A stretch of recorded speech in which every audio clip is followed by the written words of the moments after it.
So what is the latest in the Persian Gulf? What's actually going on beneath the surface? Why has this not led to the kind of economic catastrophe that a lot of people were prognosticating early on? It's worth just digging into the details, and we can do that. And of course, you know the backstory to this. It's all about this part of the world, the Strait of Hormuz, the fact that so much of the world's energy, the biggest concentration really, comes from there. Oil, gas, and other things like fertilizer as well, which are made from gas for the most part.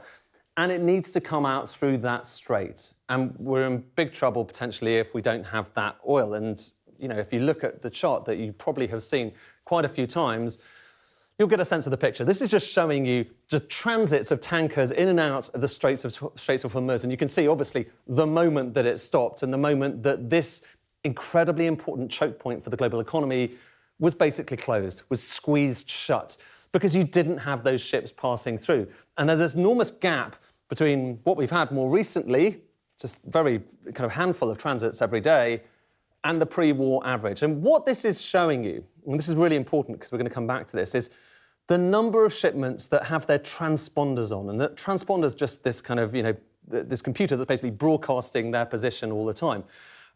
You can look also at some ships that have their transponders switched off. So they're kind of going towards the strait, they switch off the transponder, they go through the strait, they switch it back on. And if you do that, here's what you see.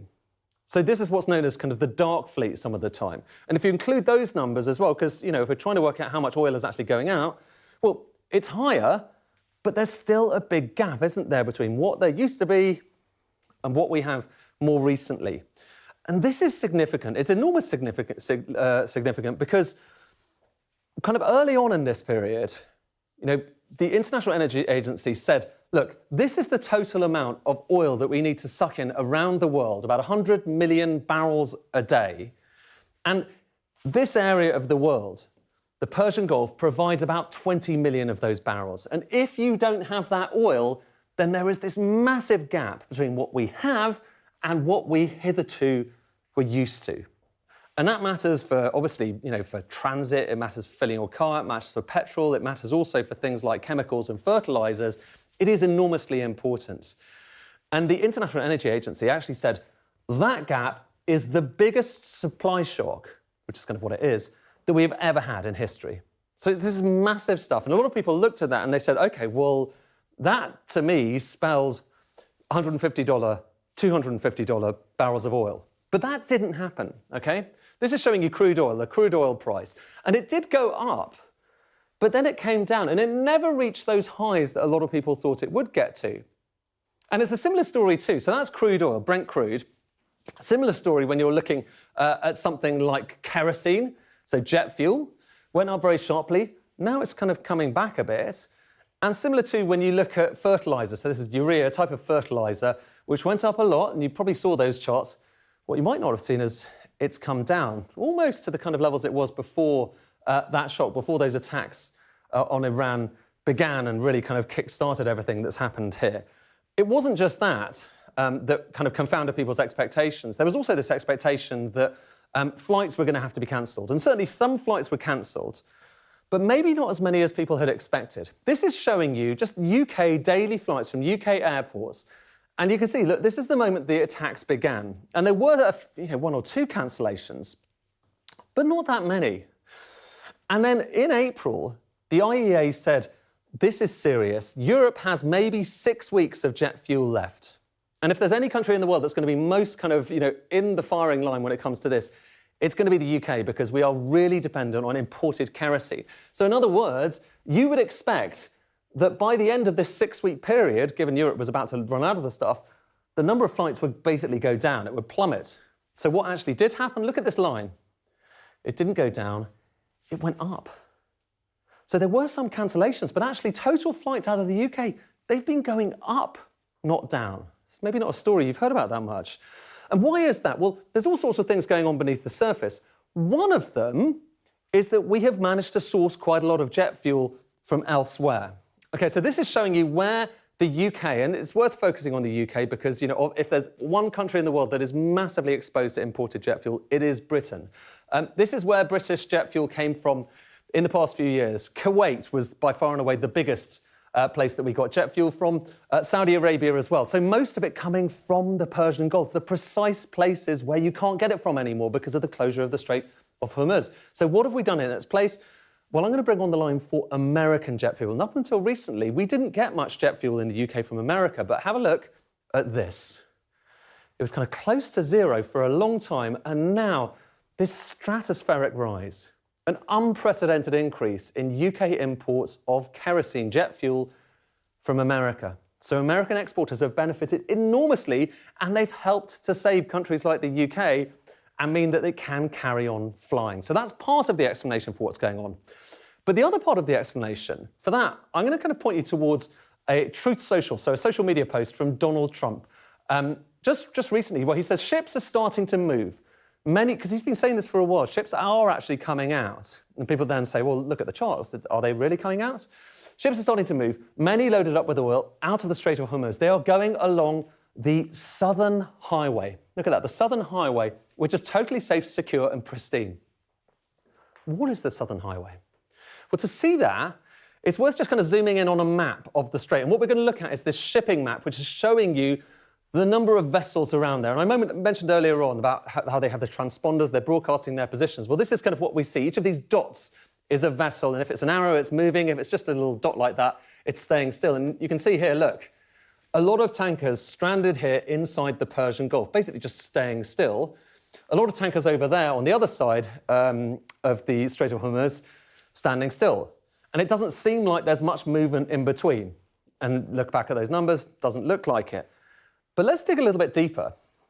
First of all, this is the old route that shipping used to take. Well, that's just a heat map of showing you where ships used to kind of go in and out to the straits. And what is called the traffic separation scheme.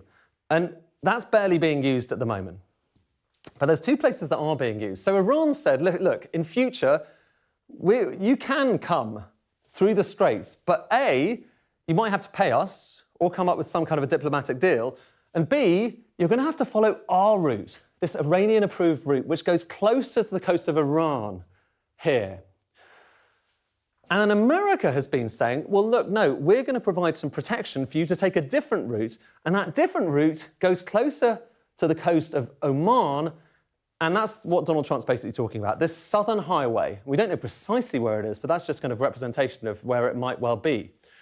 And what's the significance of this? What's actually happening here? Well, kind of focus on the Southern Highway for a second. What you have here are, as far as we know, are shuttle tankers that are going back and forth, transiting in the dark.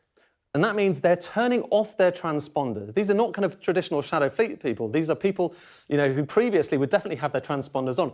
But they're transiting in the dark, and I'm told some of them actually literally just turning off all of their lights and being protected by American forces in this area here, this Southern Highway. And what they effectively do is they're taking oil from inside here and they are sending it out to these tankers, VLCCs, very large crude carriers in the Gulf of Oman.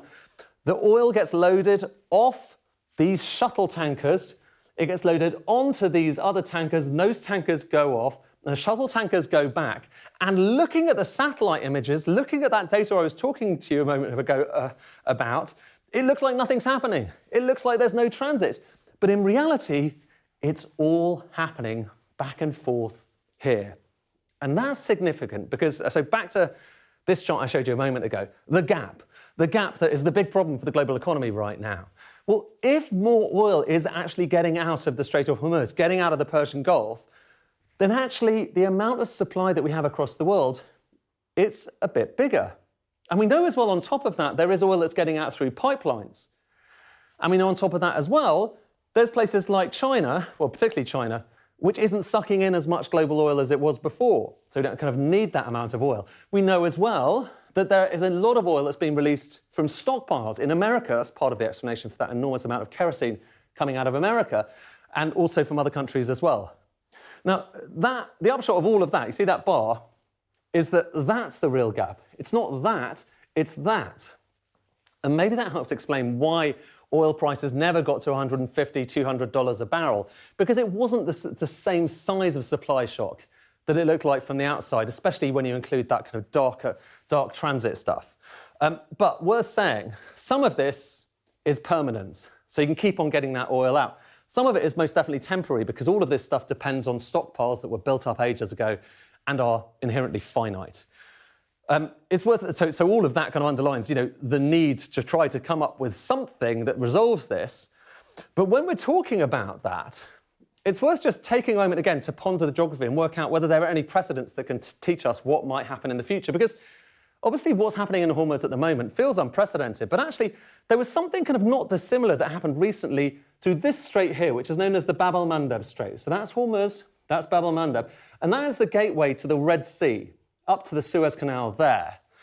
And it so happens that a few years ago, there were all these Houthi rebel attacks on shipping going in there. And we kind of had a relatively similar story in terms of shipping numbers going through into the Red Sea. Look, 2023 attacks. The line goes down, just as it did recently in Hormuz. Not quite as much, but nonetheless, it went down. But here's what's interesting. In May 2025, there was a ceasefire, a big moment. And if you're thinking that whatever deal gets signed this time around, if indeed it does get signed, that immediately we'll be back up to where we started, have a look at what happened this time around. So the ceasefire gets signed, and the line, well, it does go up, but it's still well shy on where it was before. Now, it's worth just saying, and if that's a precedent, that's a slightly worrying precedent, because you've got people who work in shipping who are nervous, and they're not necessarily going to jump back in straight away this time around as well. But it's worth just saying there is an important kind of geographical difference here, which is that that's the Bab el-Mandeb Strait that I was into the Red Sea.